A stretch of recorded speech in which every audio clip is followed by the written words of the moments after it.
मंटू जी, बेशक तू बहुत सच्चा और अच्छा इंसान बाड़ा। तो बियाह पक्का समझी ना।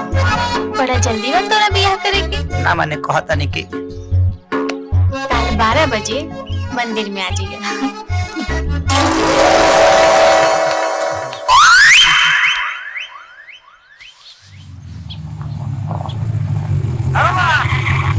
काम बन गई। जिया पट्टा, आखिर ते भगना के कर हाइस। बेत, जल्दी आओ जल्दी। अरे लड़किया के बाप से शादी के बात करे के बाद। चल चल चल।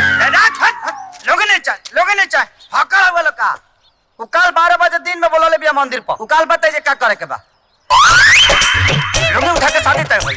अच्छा ये